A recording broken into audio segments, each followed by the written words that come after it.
Olá pessoal, mais um Coruja Podcast RJ comigo, Flávio Ferreira. E hoje o entrevistado é o Wellington Mello.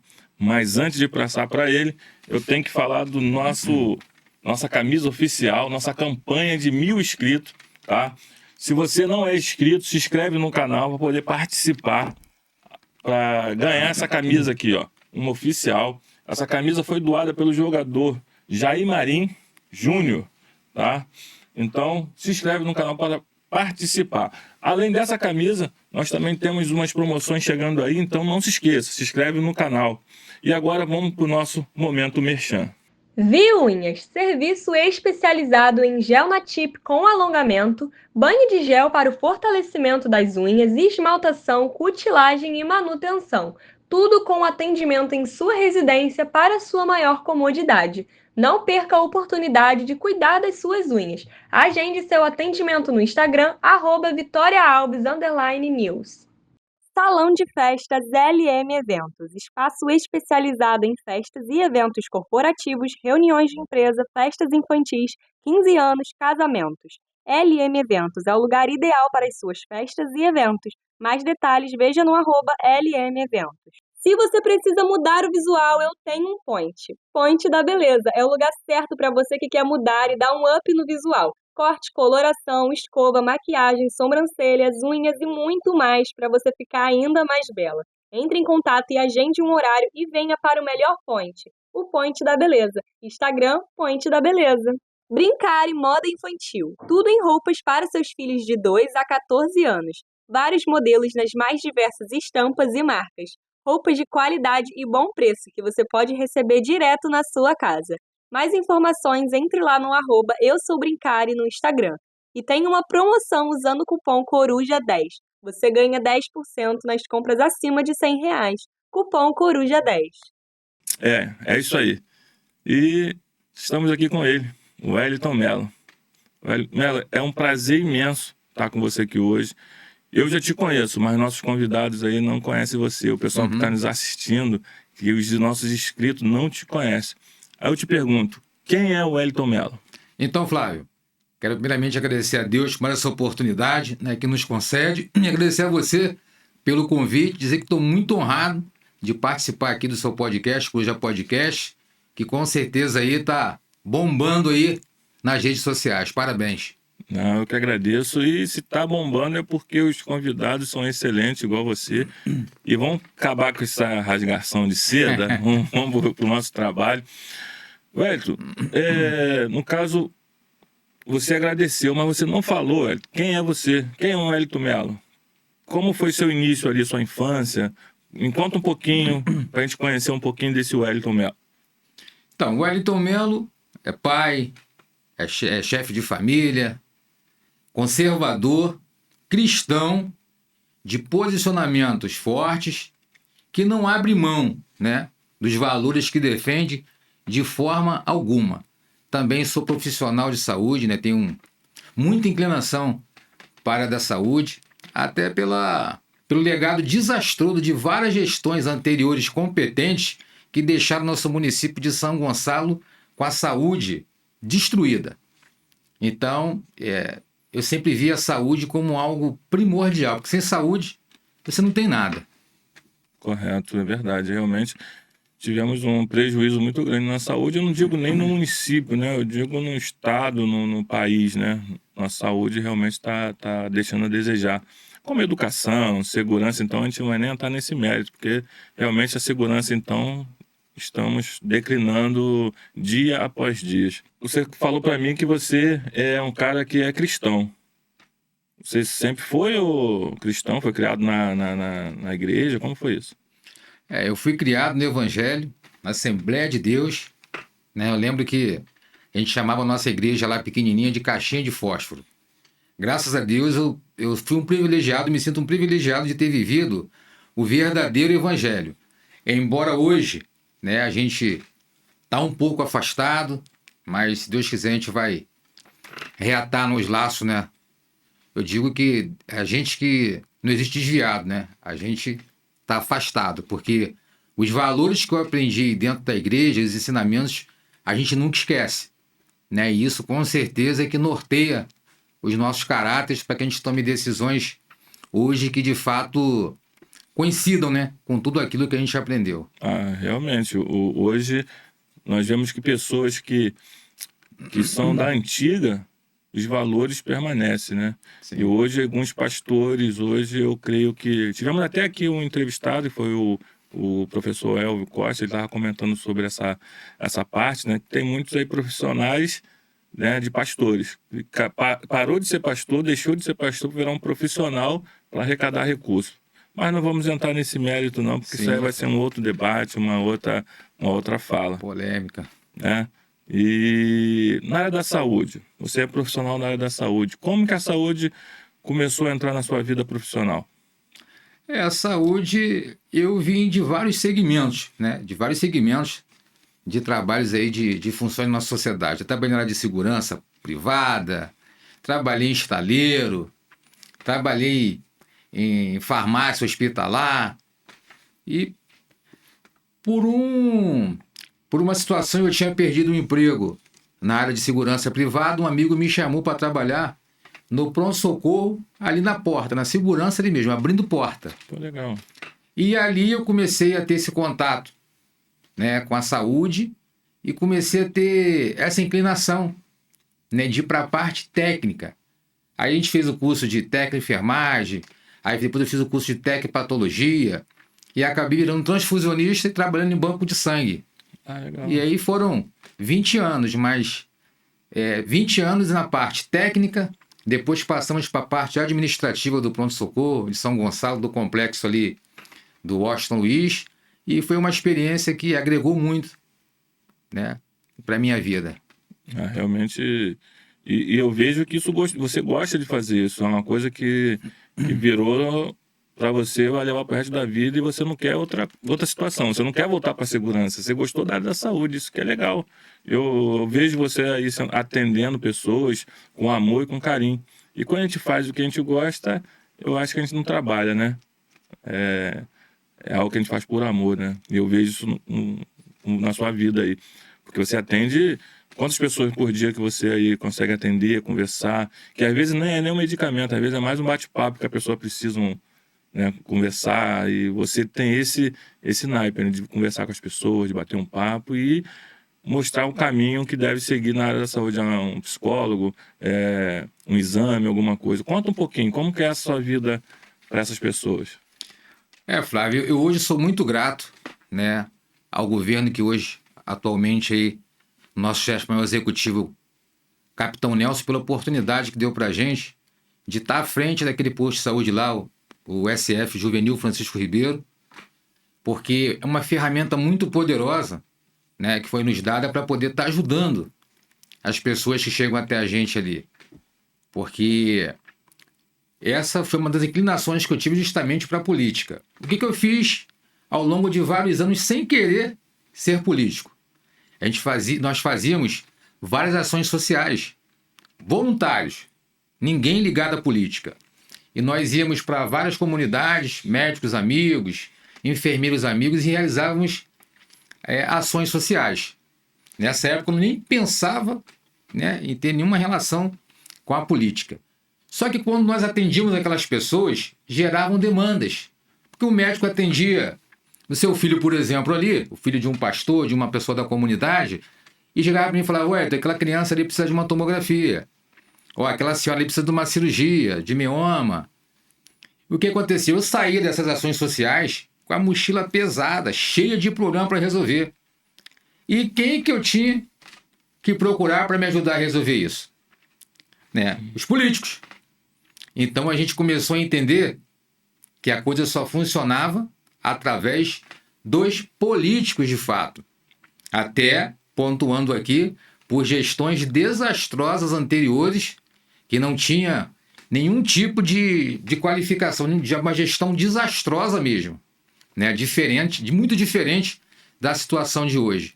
E aquilo me impulsionou justamente a me colocar, né, como opção e participar do processo eleitoral, para que a gente pudesse tentar de alguma forma ajudar as pessoas. E funcionou. Eu vim candidato, me coloquei como opção.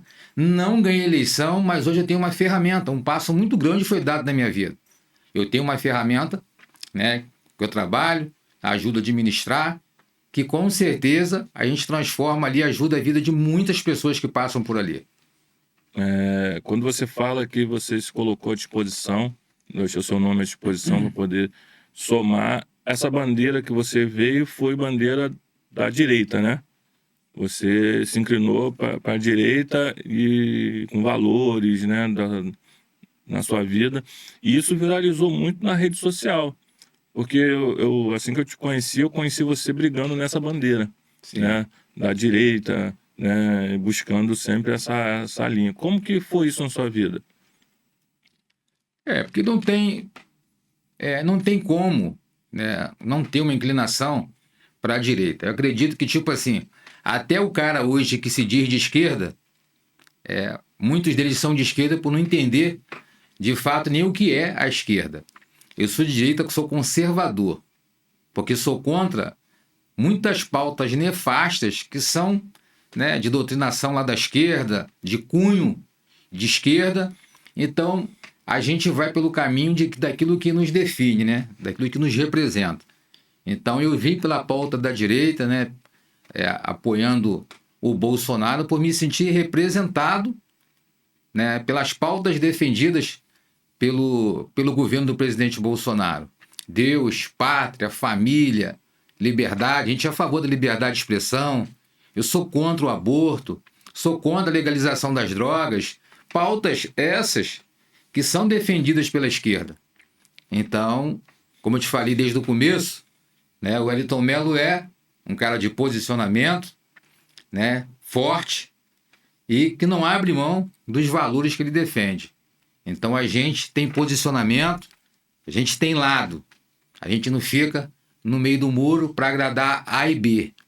É desse jeito. E eu vi que você foi convidado, né, para ir em Brasília. Você esteve lá com a Carla Zambelli, esteve com o Nicolas Ferreira, esteve com outros candidatos também lá conversando sobre, né? E passando a dificuldade, a necessidade e passando os problemas, né, da sociedade e se colocando à disposição também para ajudá-lo. Como que foi isso? Como foi esse convite? Como você chegou em Brasília? Uma das primeiras manifestações, né, de Brasília, na qual eu participei junto com o Nicolas. Nicolas era o representante do Direito a Minas na época, né? Participamos junto dessa manifestação. Tive o prazer de estar junto com a Carla Zambelli, vários outros deputados que se identificaram até conosco por conta dos nossos posicionamentos, né? Nós, na realidade, lutamos na mesma trincheira. E foi uma experiência muito bacana, né? Inclusive, muitos deles, na eleição passada, nos ajudaram com vídeos, né, de apoio. Mas, ao longo também dessa correria nossa aí, esses contatos foram se perdendo um pouco, né? Também devido a toda essa crise, né, que se instalou hoje dentro do nosso país, essa perseguição. Então, muita coisa desses contatos foram se perdendo ao longo do tempo. Eu vejo que às vezes nem se perde. Eu creio que muita gente quis nadar, né, nessa onda da direita, do bolsonarismo, e vai buscando essas pessoas para poder criar vídeos para postar, criar seguidores. Você não foi isso. Você não estava querendo nadar na onda. Simplesmente você, pelo menos é o que eu vi, você que realmente queria fazer a diferença mesmo, e você não era aquele cara que queria só uma foto. Tem até pessoas aqui em São Gonçalo que ganharam como candidato tentando nadar nessa onda, né? E realmente não são, mas querem nadar. E você não foi esse cara. O que você pode dizer desses caras que são políticos, são de direita, mas na realidade estão ali só para criar like, criar esse nome de bolsonarista? Eu digo uma coisa, né? Pela árvore você conhece o fruto e vice-versa. Então tem muita gente que com certeza adora surfar, adora polemizar, né? Polarizando para poder agregar com essa questão de direita, mas na realidade o cara não vive o que ele prega. Então, tem exemplos, não vou citar o nome aqui para não ser deselegante, mas tem uns caras aí em São Gonçalo que se diz de direita, conservador, Mas se tu puxar lá a vida do cara, como é que é ele no dia a dia, como é que é ele na área dele ali? Então, não é exemplo para ninguém. Entendeu? É bom você falar em área, né? Eu vou voltar nessa parte de bolsonarismo, que eu quero perguntar a você algumas coisas que está aqui sobre o que está acontecendo hoje de Bolsonaro, se realmente ele vai vir como candidato, se ele vier, como vai ser, se ele tem como ganhar. Quero perguntar muitas coisas, né? Sobre até mesmo que virou nosso tribunal aí, se é político ou realmente é da justiça. Mas antes disso, como você falou no bairro ali, na sua área, como que é você na sua área atualmente? Como que você faz a sua demanda ali? Como que funciona o Wellington Melo na sua área e onde é a sua área de atuação? Eu trabalho muito ali no Engenho Pequeno, né? Na comunidade do Zumbi, Tamanco também, e parte ali de Santa Catarina, onde eu fui criado, né? Nascido e criado ali na divisa entre os municípios, entre os bairros de Engenho Pequeno e Santa Catarina. O nosso trabalho, que eu entendo, né, como eu vim candidato, e ali a população, né, de fato, né, a maioria confiou na gente. Né, foram 2.300 votos que a gente teve ali. Isso, né, me cria uma responsabilidade de ser a liderança local, de mediar toda a problemática dos bairros junto ao poder público. Eu tenho feito isso todos os dias. Se tem uma lâmpada apagada, a gente marca o poste e pede a iluminação pública para estar lá resolvendo. É um esgoto a céu aberto correndo, ligamos para o pessoal do DCO, para a Secretaria de Governo, pedimos ajuda dos nossos deputados, né, o Tineu Cortes, ao nosso Douglas Ruas, hoje secretário das cidades. Então a gente está sempre mediando toda a problemática do bairro, né, por nos sentir responsável pela confiança que foi nos dada. Então isso é prazeroso, né, porque essa confiança depositada em mim pelos moradores, principalmente, né, do bairro do Engenho Pequeno, Zumbi, Santa Catarina, né, faz com que a gente tenha esse compromisso continuado, porque não tem essa coisa de chegar próximas eleições, né, e começar a abrir as asas como se fosse um pavão e começar a tentar resolver os problemas. Não, a gente está desde agora, né, norteado com os valores e trabalho, né, do dia a dia do prefeito Capitão Nelson, que trabalha todos os dias para a gente poder também estar entregando as soluções dessas demandas para a nossa população. Agora você me deixou curioso. O Capitão Nelson, né, e as suas secretarias, né, tá te atendendo. Mas nós temos aí os órgãos que não são do município, no caso público, né? São os privados, sim, que é a Água do Rio e a Enel. Como funciona lá? Está sendo atendido? Eles estão funcionando? Conta um pouquinho desse pessoal aí. Como que você entra em contato com eles? Pegando um gancho do dia a dia também, como você falou, o que eu entendo por uma liderança, né, dentro do bairro? É você buscar caminhos e ter a articulação de trazer essas soluções para a sociedade. Então a gente procurou, como liderança ali, fomos até Águas do Rio, fizemos esse caminho com a empresa Águas do Rio, levando as demandas, né, discutindo, né, as tomadas de decisões para ver o que seria viável, o que não é viável, para a gente estar resolvendo toda a problemática, né, de bastante tempo, para entregar um serviço de qualidade para a população. E assim mesmo foi com a Enel também. A gente tem um contato com o gestor, a gente conversa, leva as demandas para poder a gente ter uma entrega. Porque se você não tiver articulação, mesmo com essas empresas que são privadas, você não consegue trazer solução para a população de forma alguma. Mas você está gostando do serviço de cada uma delas ou você tem uma coisa para falar? É muita coisa, é muito problema. Então, vamos começar pela empresa Enel, né? Todo mundo sabe o desastre que tem sido a empresa Enel, né? Não só no município de São Gonçalo, mas vamos falar a nível de município de São Gonçalo. A empresa Enel, né, hoje não tem um trabalho de prevenção, né? Espera quebrar para poder resolver. Justamente. Se você olhar, não é porque eu estou falando não, é só você olhar para o alto. Você olha as redes totalmente sucateadas, você não vê investimento por parte da empresa para minimizar esses danos. ficam lá até o fim, se partir, aí partiu, eles vão lá com o serviço emergencial. E o que falta? Falta quantitativo de pessoal até para se fazer o serviço de emergência. Ou seja, não tem gente para trabalhar com prevenção, não tem um plano de estratégico para prevenção e nem pessoal para quando precisa agir de forma emergencial. Então, está um horror. E eu tenho falado muito sobre isso nas minhas redes sociais, né? Sofremos um apagão aí há pouco tempo, foram vários bairros de vários municípios, Maricá, Niterói, Magé, São Gonçalo foi atingida desse último apagão que teve. E isso tudo justamente pela Enel não cumprir com o contrato de concessão. Falta de investimento, falta de pessoal e tem mais, a poda. São muitos bairros, muitas ruas que ficam sem energia elétrica por falta de poda. Árvores que estão por cima das redes elétricas. Quando ventam, chove, um monte de gente fica sem energia. E eles não têm, me parece, a informação que eu tenho, que são 2 equipes de poda para atender São Gonçalo até Tanguá. Olha o tamanho da nossa problemática com 2 equipes de poda que a Enel tem. Isso é um absurdo. Mas no contrato, será que está essas 2 ou no contrato tem mais? De forma alguma, muito mais. Com certeza. Então a gente precisa... Isso quem precisa tem ser que revisto. cobrar isso? É nós, população, é o governo, são os vereadores? Quem cobra esse contrato aí? Isso aí a Enel ela tem um contrato, né, de concessão no Estado, né? Isso aí tem que ser cobrado pela LERJ, pelo pessoal lá da LERJ, para que de fato, né, venham espremer essa empresa e cobrar o que está constando lá no contrato de concessão.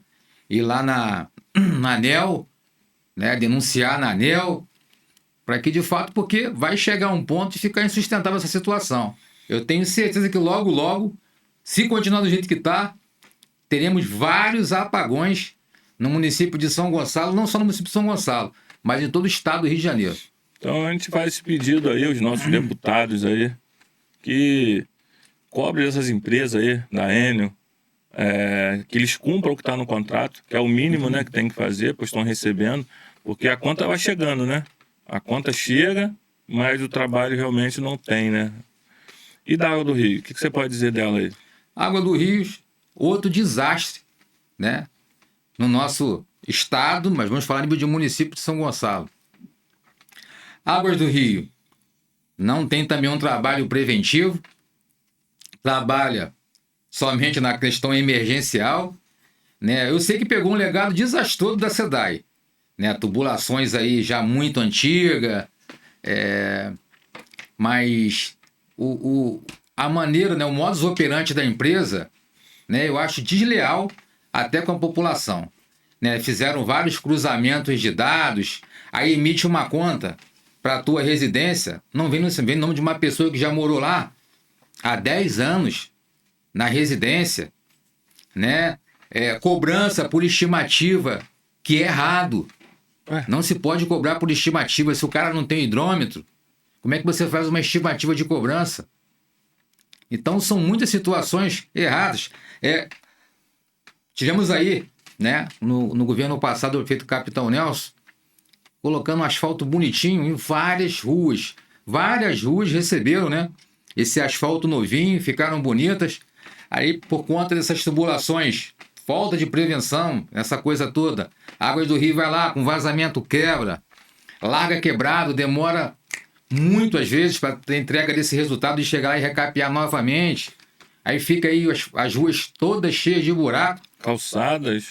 Calçadas, então, nem se fala. E a manutenção não existe. A gente faz o buraco e larga o buraco, o morador tem que Justamente. resolver o problema. Eu mesmo tive que cobrar muito, né? Várias calçadas sendo arrebentadas lá, né? E largaram para lá. Eu tive, como liderança, cobrei muito para que eles retornassem lá. Inclusive, teve várias multas, vários moradores, né, recebendo multas assim para poder fazerem acordos absurdos, né, de contas de uma água talvez que nem nunca tem usado.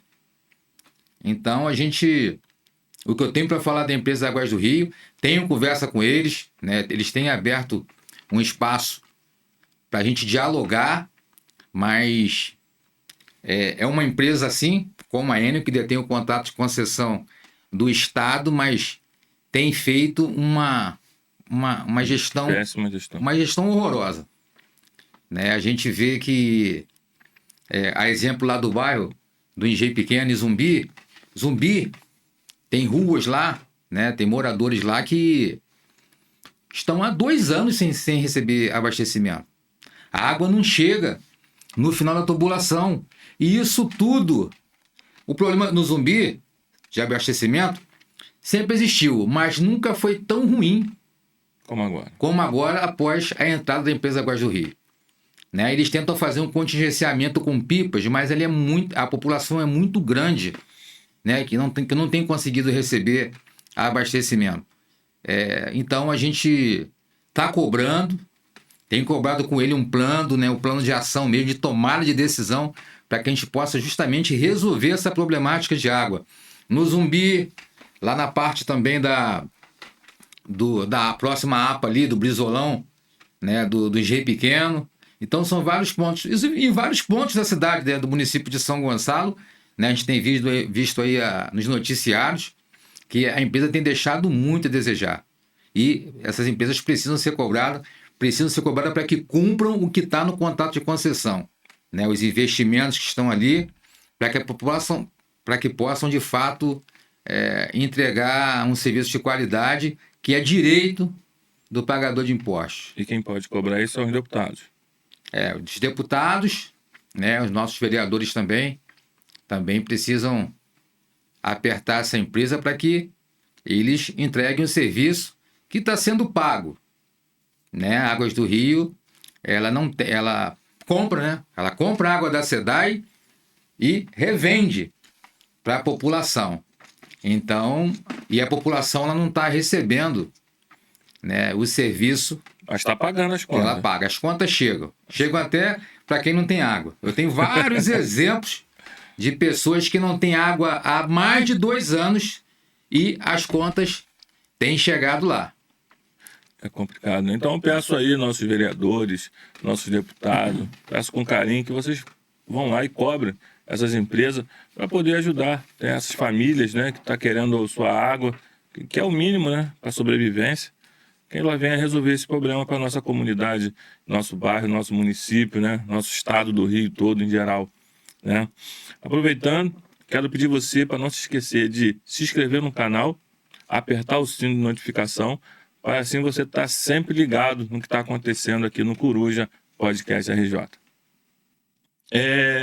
Vamos falar um pouquinho do Bolsonaro.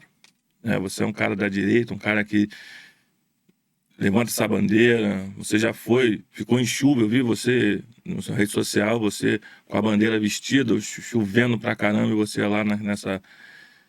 Bolsonaro vai conseguir vir como candidato em 2026? Se ele vier, ele ganha? Ou existe uma terceira via? Eu acredito que o Bolsonaro consiga sim, né? Até porque eu não vejo motivo para que ele seja preso ou continue inelegível. Eu acredito que essas narrativas todas vão cair por terra, né? Já começou a cair a narrativa já caiu a narrativa do cartão de vacina, né? E assim vai cair essa narrativa de golpe que, nossa, chega a ser... A situação chega a ser engraçado, né? Essa narrativa criada aí sem nenhum fundamento, né, desse crime de tentativa de golpe do presidente Bolsonaro. Então eu acredito que o Bolsonaro seja, né, o nosso candidato a presidente agora em 2026, e se a eleição já fosse hoje, ele ganharia disparado de qualquer um candidato aí da esquerda ou mesmo de centro. Então não existe nenhum outro nome que poderia representar, que a galera poderia votar. Não existe essa opção. Não existe alguém hoje que você olha assim e fala assim, poxa, entre direita e esquerda, esse poderia entrar. Se não for o Bolsonaro, com certeza vai ser alguém que ele indicar. Esse será o nome. O que ele indicar, com certeza vai ser o que de fato terá condições de ganhar aí, representando o conservadorismo no Brasil. Nós sabemos que nós temos 3 esferas na política, né? sendo que o STF não é político. Ele é totalmente fora, ele tem que legislar da forma deles e não politicamente. E o que você está achando? Será que eles estão realmente fazendo o trabalho deles ou estão invadindo algum setor aí? Com certeza hoje o que a gente vive no Brasil é uma juristocracia. A gente não vê, né, a independência dos poderes como teriam que ser. Né? Como você falou, a gente tem o legislativo, a gente tem o judiciário e tem o executivo. Né? O STF está lá para julgar. Mas hoje a gente vê uma Suprema Corte que, infelizmente, né, está legislando.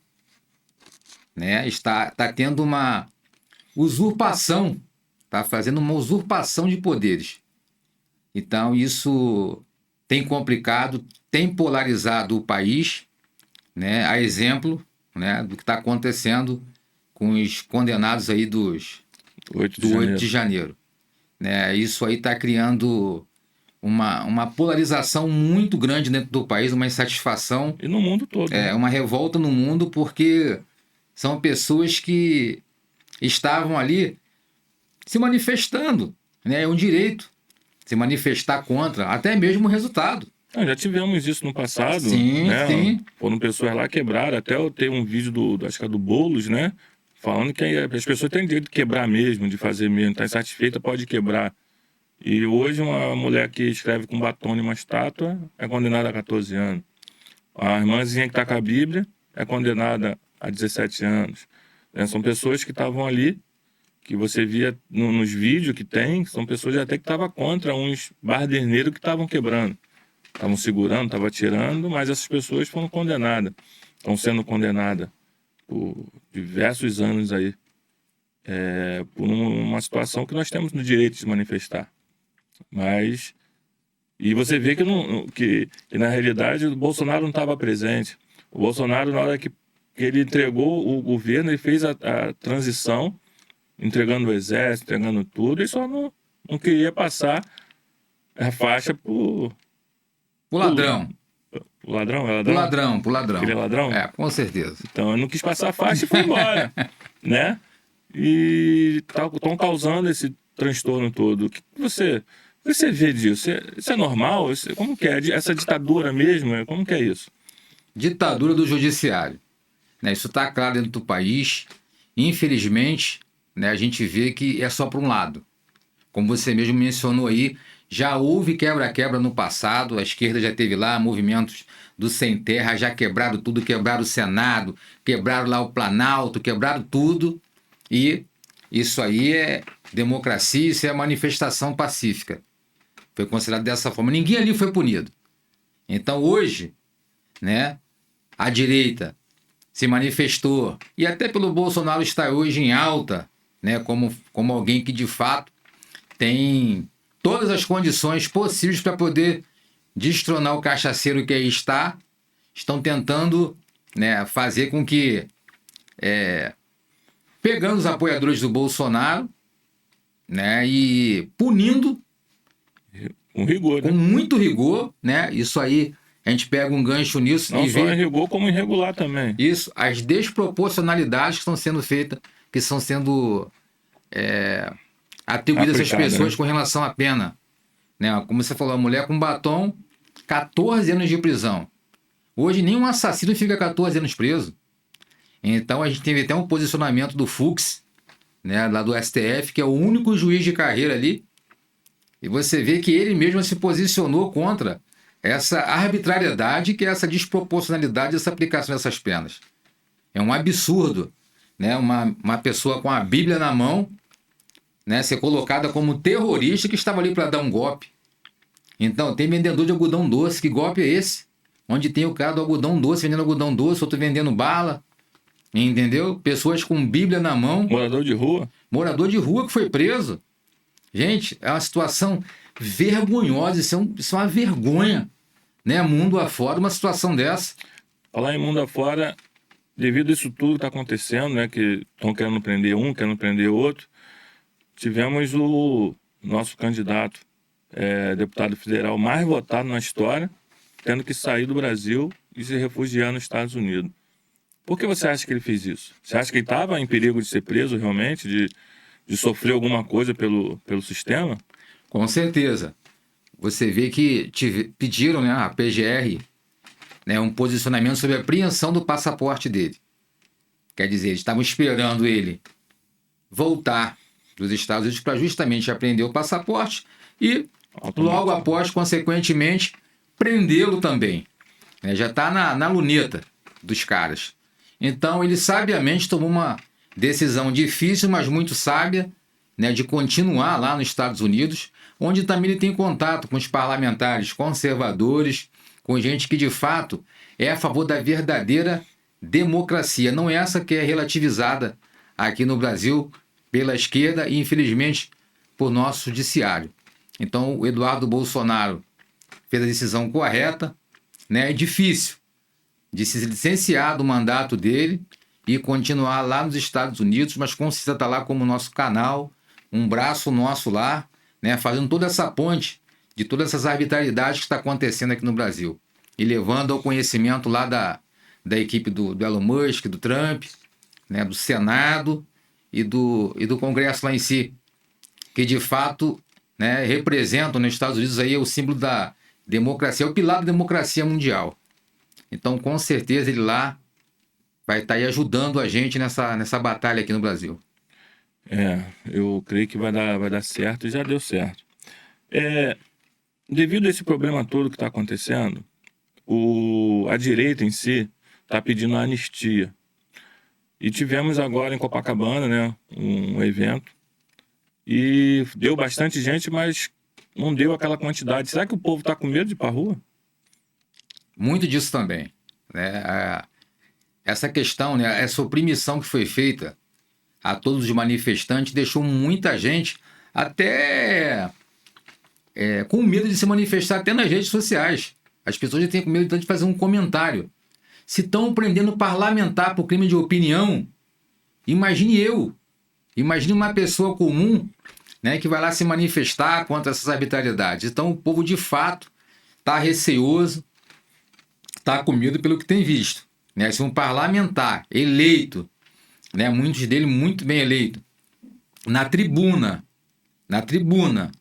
né, falam ali, a tribuna é o lugar mais sagrado, né, desde que foi criada. Então o cara chega ali, né, tá sendo indiciado, acorda com a Polícia Federal na porta dele, adentrando a casa dele, porque foi lá e falou o que ele pensa.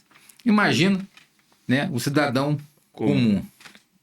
Se a gente vê o próprio Daniel Silveira, né, que está trancafiado por um crime de opinião. Um parlamentar votado pelo povo, colocado lá, e hoje está aí. Recebeu até agora, podendo ficar em casa, mas foi preso de novo. Uma loucura, né? O cara foi no médico, tá ali, passou mal, foi no hospital, tem ali o GPS e foi preso. O que você acha? É normal? Por que essa perseguição nele ali? É para mostrar aos outros? Como que funciona isso? Eu queria que isso valesse para o cara que guarda pego com dinheiro na cueca. Né? Eu queria que esse olhar atento do nosso judiciário fosse para quem de fato desviou dinheiro na pandemia, de fato com quem pega o dinheiro do pagador de impostos, né, e vai gastar aí com diárias, né, diárias milionárias aí fora, país afora. Então esse olhar atento que eu queria ter. A gente está tendo, que a gente está vendo aqui, né, que estão deixando claro que a justiça só vale para um lado, né? A justiça não, a injustiça só vale para um lado. O que a gente queria de fato é que um judiciário de fato independente, isento, né, que cobrasse todo de forma, né, igual. Não isso que está acontecendo.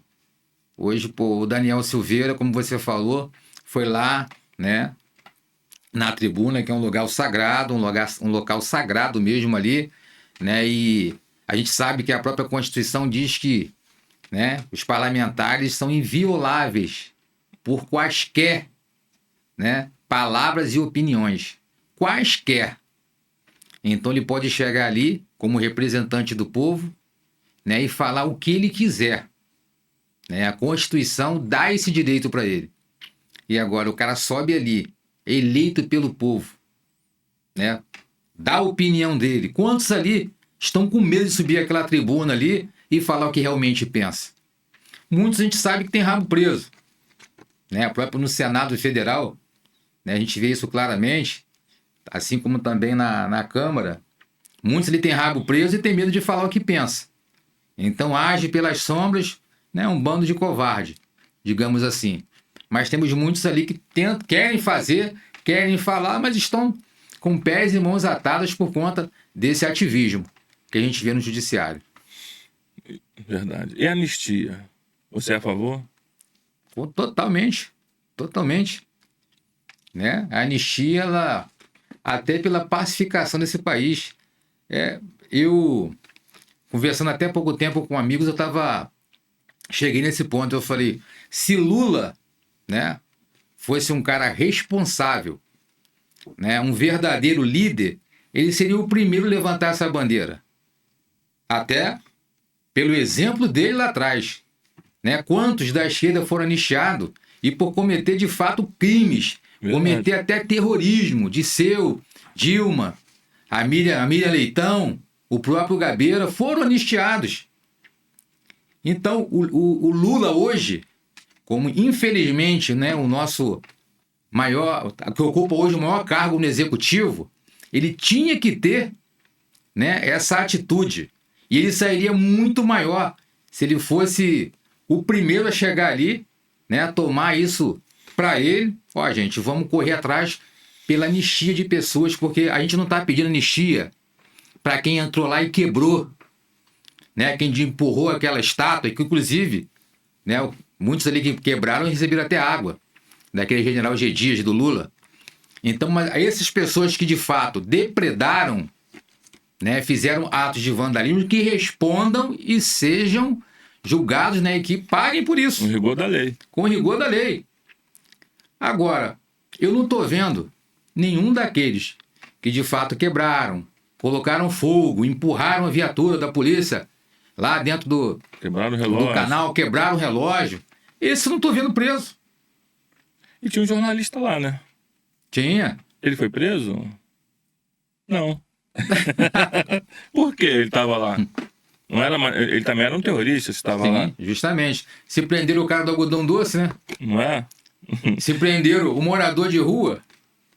Não, de fato, aquilo ali ficou claro que houve uma armação, existiam pessoas infiltradas ali, e novamente, até para que fique claro, porque criou-se uma narrativa, né, de anistia não queremos anistia para golpista. Gente, quem estava ali se manifestando estava de forma ordeira, né? Tanto que, como você comentou aqui, quando as pessoas começaram a quebrar ali, existem pessoas lá filmando quem estava quebrando e quem estava destruindo, porque aquilo ali eram infiltrados, né? E as pessoas, nós temos uma democracia, a pessoa pode se manifestar, até mesmo contra o resultado, entendeu? Ela não queria que ele ganhasse, né? Muitos estavam ali também querendo mais lisura no processo eleitoral, pedindo lisura, também é um direito da pessoa, né? De cobrar mais transparência na questão eleitoral.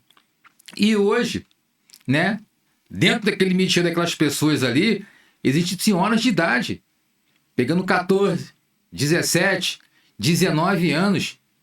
Como que uma senhora daquela daria um golpe de Estado? Sem uma arma, sem tanque, com Bíblia na mão, outras sem, mas que tivesse até de pau. Com a bandeira do Brasil. Não tinha um soldado. Não tinha um soldado apoiando. Aproveitando e falando sobre o rapaz que estava lá dentro né, como jornalista, né? Nós hoje, se pegar a TV, os canais abertos hoje, e tentar entender o que está acontecendo no Brasil, nós estamos cegos, porque não há uma verdade, eu não vejo uma verdade nas reportagens que hoje temos nos nossos canais abertos. Como você vê essa imprensa com o Bolsonaro? Por que existe essa perseguição, vou botar dessa forma, e de não falar realmente o que está acontecendo. Se você quer saber alguma coisa, tem que ir para uma internet, você tem que ir lá no YouTube, começar a buscar vídeos, começar a buscar para você entender o que está acontecendo, porque a rede aberta hoje não está funcionando. Por que disso? O porquê é simples. O Bolsonaro, quando ele assumiu, ele cortou o oxigênio, né, que é o dinheiro dessas empresas, como a Globo, por exemplo. Então, o governo Lula abriu novamente as torneiras para essas empresas. O que você vê hoje é uma mídia militante, uma entrega de informação completamente distorcida, né, levando aquilo que eles querem levar para a população, né, dando para a população aquilo que de fato eles querem fazer como sempre fizeram, manipular, né, as pessoas para que de fato acreditem naquilo que eles querem, né? Isso tudo, gente, é só por isso, porque sabem novamente que se o presidente Bolsonaro chegar lá, vai acabar esse dinheirinho, essas torneiras vão ser fechadas. É por isso. Eu fico olhando porque Bolsonaro ficou 4 anos no poder, correto? Mas você acha que ele conseguiu realmente governar o Brasil ou não? Porque dentro de 4 anos tivemos pandemia, tivemos guerra, tivemos alguns problemas. E você sabe quando um governo entra novo, né, pega o país, né, com problemas absurdos, e ele fez vários cortes, né? O ministério era 27, ele caiu para 19, não, acho que foi isso. E começou a trabalhar e logo veio a pandemia, veio vários problemas. Você acha que realmente o pouco tempo que ele governou foi bom? E por quê? Olha, o Bolsonaro pegou, né, uma gestão horrorosa deixada pelo governo do PT. Né? Foram 16 anos de roubo e destruição. Quantos escândalos de corrupção tivemos ao longo desses 16 anos do PT? Petrolão, Mensalão, né? Quebraram a Petrobras, quebraram os Correios, né? É só desgraça. Os cofres públicos arrasados, né? O país, né, completamente deficitário, né? Foi uma gestão horrorosa. Então o Bolsonaro pegou essa gestão, já começou cortando gastos. Tá inchada, né?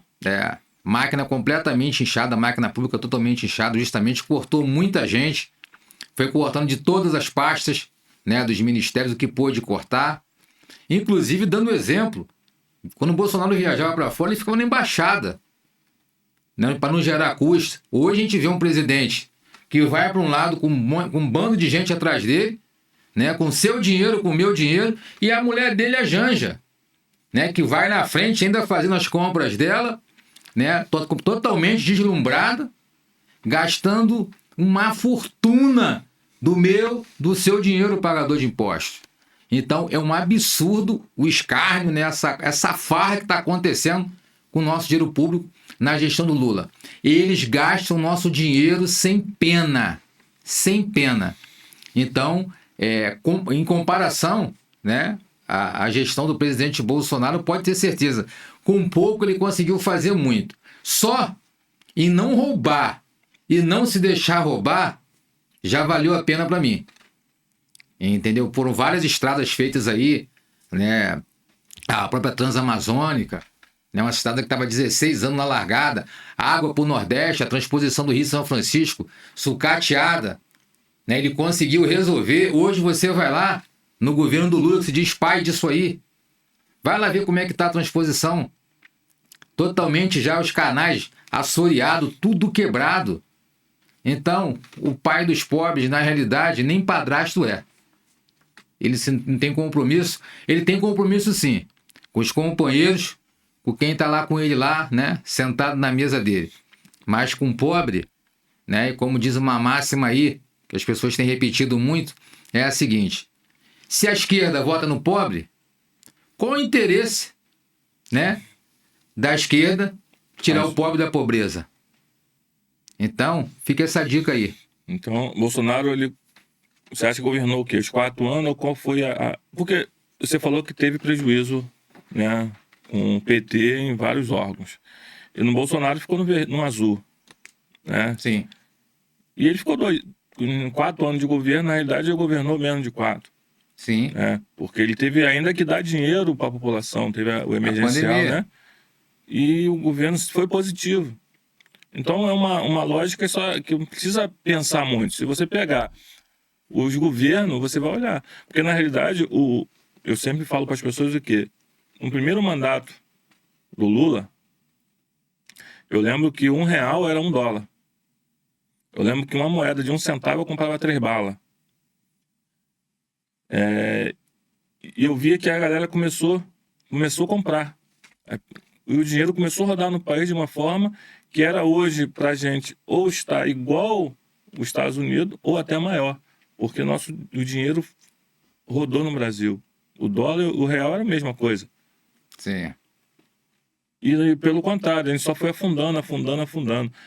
Você entra numa comunidade hoje, ou até mesmo anda em calçadas na rua, você vê carros ali largados, abandonados, porque o cara naquela época conseguiu comprar o carro, mas devido o dinheiro diminuindo, a gente vê que a pessoa não pôde mais andar de carro. Começou a largar o carro, não pode mais abastecer. Você via que pessoas começaram a comprar eletrodoméstico, geladeira, freezer. Perdeu o poder de compra. E começou a vender os equipamentos porque o dinheiro foi acabando. Porque o Brasil em si, ele não conseguiu administrar o que estava entrando de dinheiro. E hoje a gente está nessa queda. E pessoas ainda sonham que isso pode voltar. Não volta. De forma alguma. Deu errado, não tem como dar certo. É um péssimo administrador. O primeiro governo do Lula, né, eu também fui uma pessoa que naquele momento já fui um deslumbrado, talvez como você. Caramba, tá tudo muito, muito bom, tudo funcionando uma beleza, né? O país está crescendo, são vários programas sociais que estão dando certo, todo mundo comprando, pobre andando de avião, né? Comprando eletrodoméstico, todo mundo tinha uma televisão, querendo comprar televisão grandona lá comprando, várias polegadas altas, né? Grandes, maiores. Só que, gente, o país, né? O mundo vivia uma situação diferenciada naquela época, né? O boom das commodities, irmão, estava lá em cima. Então, ele pegou um governo totalmente favorável, como você pontuou aí, para que se conseguisse fazer aquilo. Né? É como se você tivesse o seguinte, você me dá 10 milhões, né, para eu ir ali e eu comprar 2 Kombi. Um exemplo idiota aqui. Você está me entendendo? Então é mais ou menos isso. Agora, o verdadeiro gestor é aquele que de fato, né, navalha na carne, que sabe cortar na carne quando é preciso, que dá exemplo. Né? Gestão é compromisso com o dinheiro público. É você conseguir, através de uma excelente gestão, com indicações técnicas, desinchar a máquina pública, né? E fazer com que o pouco dinheiro que você tem, né, consiga se fazer muita coisa. Isso é entrega, isso é responsabilidade com o dinheiro público, isso é gestão. Coisa que não se tem no governo de Lula, no governo do PT. Eles só conseguem trabalhar com muito dinheiro, né? E fazem muito pouco ainda. É verdade. Voltando agora, perguntar a você, qual é a sua programação para daqui para frente? Você veio como candidato já 2 vezes, né?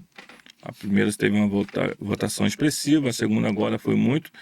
E que eu vejo, você não tem recurso financeiro, né? Você não tem ninguém te financiando, não tem ninguém, você tem sua visão, sua ideologia. Você vai continuar vindo como candidato? Você pretende vir? Ou se aparecer alguém... Como que funciona isso na sua cabeça? Como você quer daqui para frente? Como é o Wellington Mello? É continuar trabalhando, fazendo aquilo que a gente gosta de fazer, né? Ajudando a nossa população, buscando caminhos, né? Seja para aquilo que for. Todas as demandas que aparecem para mim, graças a Deus, né? Eu busco caminhos para tentar fazer uma entrega aí dessa solução, né? Para aqueles que chegam até a gente, ou para aquilo que a gente vê, né? Que a gente possa estar agregando para essa população. E pode ter certeza, né? Eu já sou pré-candidato a vereador, né? Com certeza a gente vai, né, de novo se colocar nesse processo, participar disso aí novamente, porque eu entendo que eu posso agregar muito, né? Estando lá. A gente sabe que a gente pode estar agregando, né? Eu sei pela nossa caminhada, justamente até que eu falei no começo, por todos os segmentos que a gente passou, né? Foram vários segmentos diferentes dentro da sociedade, né? Segurança pública, a parte técnica da saúde, a parte administrativa, né? A parte naval, a parte de farmácia, todas as experiências, né? Que a gente tem, pode ter certeza que dá esse know-how para que a gente possa estar lá, e também busquei me preparar também, né? Conhecer de fato todo o município de São Gonçalo, a própria lei orgânica, né? Como funcionam essas questões também de emenda, a própria Câmara, né? Municipal, como é que tudo funciona, porque assim como diz a própria Bíblia, a gente tem que, como o pastor, né?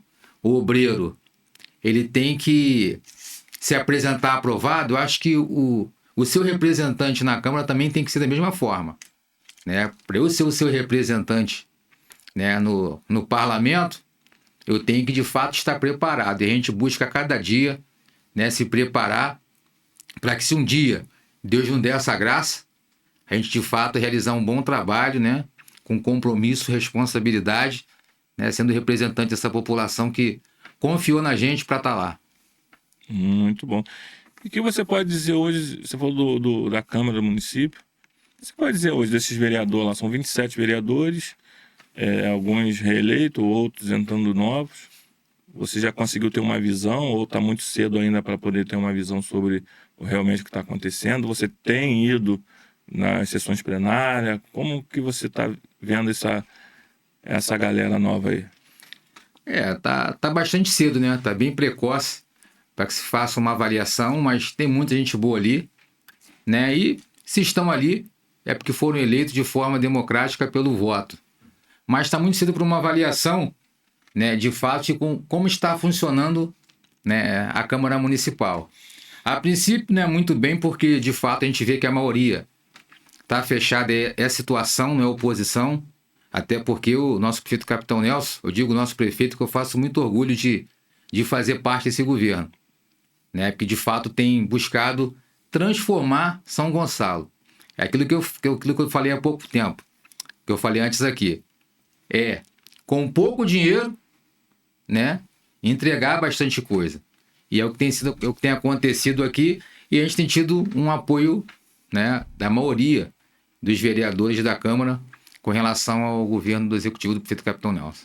Aproveitando que você falou do prefeito Capitão Nelson, eu quero convidar o mesmo, prefeito Capitão Nelson, quero convidar o senhor para participar do nosso podcast, bater um papo com a gente, contar um pouquinho sobre os planos do município, pelo que já foi feito, aquilo que vai ser feito. As portas estão abertas, o microfone está à sua disposição. Wellington, existe hoje o Estado, no caso o governo do Estado hoje, tem feito bastante coisa aqui no município, né? O que você pode falar um pouco? O próprio Douglas Rua, né, que eu também quero deixar aqui um convite, o microfone está à sua disposição, tem ajudado bastante, né, no município. O que você pode falar um pouquinho do governador, dessa área toda aí? Uma coisa que eu sempre falava lá atrás, né? Uma coisa que eu sempre militei nas redes sociais, né, no dia a dia, no boca a boca, foi essa falta de articulação que nós temos aqui em várias gestões anteriores. Você não via essa articulação junto ao governo do Estado, né, junto ao governo federal, né? E essa gestão, né, do prefeito Capitão Nelson buscou fazer isso. Hoje a gente tem uma articulação junto com o governo do Estado, né, com o governo até mesmo federal, né, de outros deputados, como Atineu Cortes, né, do próprio Douglas, fazendo esse caminho para que a gente possa ter investimentos de fora. Porque São Gonçalo arrecada muito pouco e a problemática é muito grande. Então, se não houver essa articulação, né, para que se busque, através de emendas, através de apoio do governo federal, né, e do governo do Estado, a gente não consegue, de fato, trazer a transformação, trazer o progresso para o nosso município de São Gonçalo. Aproveitando, você falou um negócio legal aí, né? O investimento aqui é muito pouco, né? O valor que o município tem para trabalhar é muito pequeno, em comparação a Niterói e Maricá. E a gente não ganha um royalty de pretório. Sim. E a gente vê que o município de Niterói, os moradores têm invadido o nosso município em busca de saúde. Até a própria segurança. O nosso município está bem acima na segurança do que o município. E muitas das vezes o município trancou as portas para São Gonçalo, não querendo que o gonçalense entrasse no município de Niterói. E hoje, se eu vou pegar o ranking aí da segurança, São Gonçalo está acima a léguas. O que você pode falar do nosso vizinho aí? Por que essa briga entre ele e nós aqui de São Gonçalo? Lá existe, né, um outro grupo político, né, que é do Rodrigo Neves, que eu não sei nem como continua na frente daquela gestão lá. Já estão lá há muito tempo no poder. E como você pontuou aí, sim, houve essa questão de tentarem proibir a entrada dos gonçalenses na época da pandemia, isso aí, né, foi uma situação ridícula, né, o cara como gestor, como líder, tomar um posicionamento desse, né, sendo que quantas pessoas daqui, na realidade, né, trabalham, né, movimentam justamente, movimentam a economia de Niterói. Muito mais do que... Tem muita gente, mais gente trabalhando de São Gonçalo e Niterói do que os próprios niteroenses. Que vão tudo trabalhar na capital, né? No Rio de Janeiro. E comparar, né? O PIB de um lugar para o outro, a arrecadação de São Gonçalo e Niterói chega a ser engraçado, né? Porque Niterói, olha o tamanho da população de Niterói, né? E olha o tamanho da população de São Gonçalo, né? Acho que Niterói está com um orçamento aí de 7 bilhões para esse ano, se eu não me engano, né? São Gonçalo aqui é 1,5 bilhão. Então, gente, olha o tamanho da problemática de São Gonçalo, né? Que já vem de gestões incompetentes, ineficientes, né? Desastrosas, de muitos anos, de gente que passou sem nenhum tipo de articulação de gestão, só maquiando a cidade e roubando, destruindo mesmo, lesando o erário, né? E olha Niterói, entendeu? Assim como Maricá. Então hoje o cidadão maricaense, ele acha que Maricá, ou até mesmo muita gente de São Gonçalo aqui, que Maricá tá uma beleza. Gente, se existir uma praça ali, se Maricá tem uma praça bonita, era para ter 10. Né? Se tem um asfalto ali que tá bonito a praia, era para estar assim há muito tempo, não agora. Porque é muito dinheiro, né, que passa na mão dessa gestão de Maricá e Niterói para a cidade ser o que é. Niterói era para ser muito mais do que é por tudo que tem, por tudo que arrecada. Mas, infelizmente, encontra ali, né, gestores que... não sou eu que estou falando, isso aí há pouco tempo saiu aí no RJTV, escândalo da Emusa, máquina completamente inchada, vários fantasmas. Então a gente tem uma gestão em Niterói hoje completamente ineficiente, né, com esses penduricalhos, que na realidade faz uma indicação para as secretarias nada técnicas, sempre atendendo a questões políticas, gente, não vai andar. Enquanto houver essas indicações políticas para as pastas, não colocando gente técnica, não haverá uma entrega de qualidade de serviço. E o seu dinheiro, novamente, sendo jogado no ralo. Eu gosto muito de conversar com você, que você é um cara que não é aquele candidato, aquele vereador que fala balela. Você realmente é um cara que fala, realmente não tem medo de falar. Isso Sim. Não tem rabo preso para poder ficar falando em partes. Não, você cria até você fala até nomes. Isso é positivo. Hoje nós temos várias políticas aqui em São Gonçalo. Uma política que eu vejo que as pessoas menos faz, né, menos fala, é sobre nossos animaizinhos que tá na rua largado. Nós estamos vendo aí que é cachorro, é cavalo, é gato. Tem local que você anda aí, tem cabrito no meio da rua, né? Os cavalos aí nas estradas, nas ruas principais comendo lixo. O que você acha dessa política hoje dos animais? Tem alguma coisa no município fazendo? Você prega alguma coisa sobre isso? Ou como que você acha que está acontecendo? O que pode ser feito para melhorar isso? Bom, primeiro com relação a isso, a primeira coisa a se fazer é conscientizar o cidadão, né, e que ele busque também ter essa consciência de que, se ele não tem condições de ter um animal, que ele não tenha. Porque o que a gente muito vê aí, né, hoje, não só hoje, mas há muito tempo, é o quê? O cara pega um cavalo, mas ele não tem condições de manter de alimentar aquele cavalo, de manter ele. Então ele solta o cavalo dele, porque o cavalo busca sua alimentação, busca o caminho dele. Então ele vai para onde?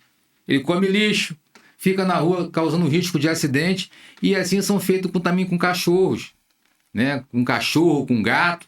O cara pega o cachorro, né? Ele não consegue manter e joga na rua. Então ele acaba criando um problema porque para o órgão público, para a prefeitura. Mas um problema que muitas das vezes é criado pela própria população, que tem que se conscientizar disso.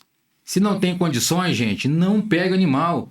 Se você não ama os animais, não pega. E é claro que temos que ter mais políticas públicas voltadas para isso, né? Para que a gente já tenha a questão de castração, a gente já tem aí, as pessoas podem estar agendando, né? O governo tem se inclinado muito para isso, porque você quando castra, né, o animal, o cachorro, o gato, a gente evita que, né, tenha filhotes e fiquem mais animais abandonados. Mas o meu recado para essa questão aqui é isso, gente. Vamos ter essa consciência. Não peguem animais se você não tem condições de criar, se você não tem amor pelos animais. Então, façam isso, pelo amor de Deus. Eu mesmo tenho passado por vários pedidos de animais, cavalo com pata quebrada na rua, animais abandonados que pedem ajuda pra gente. Há pouco tempo foram uma caixinha cheia de gato que eu achei. Passei um sufoco, Flávio. Passei um sufoco porque eu não podia deixar os gatos ali, não tinha para quem dar.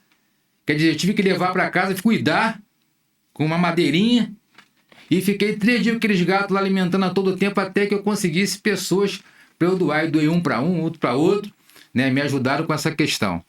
Mas eu, como uma pessoa que, né, estou disposto, né, a participar do processo eleitoral novamente, para estar lá, com certeza estarei muito inclinado a termos cada vez mais políticas públicas voltadas, né, para cuidar dos animais. No município hoje, eu toquei nesse assunto, porque no município hoje nós temos aí uma política voltada para castração, né? Fica ali em Alcântara, quem quiser, depois entra aí na página da Prefeitura de São Gonçalo, que você vai encontrar ali o local ali exato, tá? Para você poder estar levando seu animal, você não tem condições, levar seu animal para ser castrado ali, né? E é isso aí. Eu queria que você desse um recado para essa câmera aqui, para o povo que está te vendo hoje. O que está acontecendo hoje, dê um recado seu sobre política, sobre saúde, não sei, aquilo que você quiser. A câmera é sua, o microfone é seu, fala com a sua galera aí agora. Pessoal, nós vemos hoje num momento muito, muito difícil, polarizado dentro do nosso país. É esquerda, é direita, é centro, uns a favor, outros contra Bolsonaro, uns a favor de Lula, outros contra Lula. Mas o que a gente precisa, né, nos atentar não é só aquilo que nos diverge, mas aquilo que que nós convergimos. E todos nós dependemos de uma política pública de qualidade e eficiente. Então, a exemplo, né, de uma coisa que a gente está divergindo, essa questão se vai ter anistia, se não vai. O que eu peço a você é um olhar atento e isento, porque ali são pessoas, são chefes de família, mães de famílias e avós, né? Pessoas inocentes que pessoas inocentes que não tem nenhuma capivara, não tem nenhum crime cometido, né? Réus primários. E a gente precisa ter esse olhar atento, sensibilidade, né, de apoiar isso. Porque, como eu falei outrora, pessoas que cometeram atos de terrorismo foram anistiados. E por que hoje, por essas pessoas pensarem diferente de você apoiar que elas cumpram uma pena desproporcional aos atos deles, que na verdade não foram nenhum. Novamente, nós, conservadores de direita, não apoiamos vandalismo. As pessoas que vandalizaram, que sejam identificadas e sejam punidas por isso, né? No rigor da lei, né? Com proporcionalidade também, independente se foi infiltrado de esquerda ou não, né? Mas que a lei funcione para ele de forma proporcional. Então fica aqui meu apelo para essa polarização, para que a gente pense como ser humano, né? Eu penso em você né? Quero que a justiça funcione para você, quero que você tenha liberdade de expressão total, mesmo que você pense diferente de mim. Eu acho que tem que ser assim. Show de bola. Outro pedido que eu vou te fazer agora é que peça aos seus seguidores da sua rede social para seguir o canal do Coruja Podcast RJ no YouTube, Instagram, Facebook, TikTok, Kawaii. Em toda a rede social, estamos lá. Peça aí só os seus seguidores para nos seguir. Não, claro.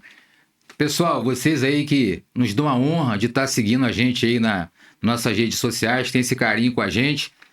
Vamos aí seguir o Coruja Podcast. O Flávio tem feito um excelente trabalho.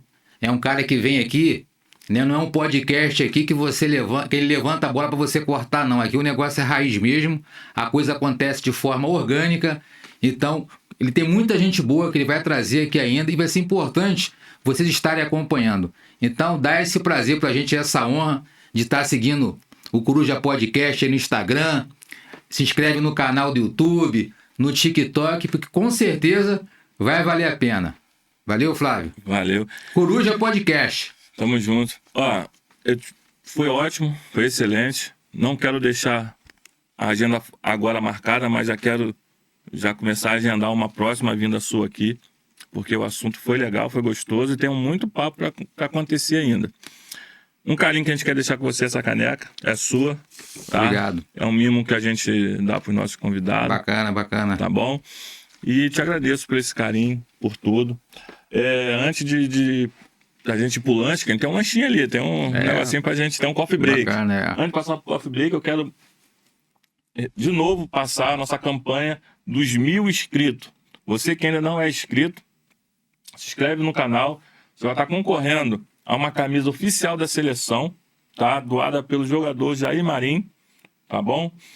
Além disso, tivemos aí o professor Elvio Costa, doou uma bolsa de 100%, tá? Na Faculdade Fases, lá em Itaboraí, para técnico de enfermagem. Você que gosta da área da saúde, bacana. Você vai lá agora, vai concorrer os 1.000 inscritos. A gente vai fazer um sorteio, vai concorrer uma bolsa 100% na Faculdade Fase e mais 9 bolsas de 40%, tá? Então, vai lá, corre atrás, segue a gente, aperta o sininho de notificação que vai ser excelente, tá bom, querido? Meu amigo, o Wellington Melo, te agradeço por estar aqui presente, por nos ajudar, tá? A somar com a gente, e as portas estão abertas, o microfone é seu, tá? A hora que você quiser, tá ok? Obrigado, tamo junto. Obrigado, irmão, pela oportunidade de estar aqui. Com certeza agregou bastante esse bate-papo, né? Te parabenizar pelo excelente trabalho mais uma vez que você está fazendo aqui. E, novamente, né, pedir para as pessoas aí que curtam, né, e compartilhem aí os nossos vídeos, compartilhem aí os vídeos dos convidados do Flávio, que podem ter certeza que as pessoas que ele trazem aqui, de alguma forma, né, vai trazer uma mensagem de transformação aí ou vai agregar na vida de alguém. Valeu, Flávio. Obrigado, tamo junto.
Woo!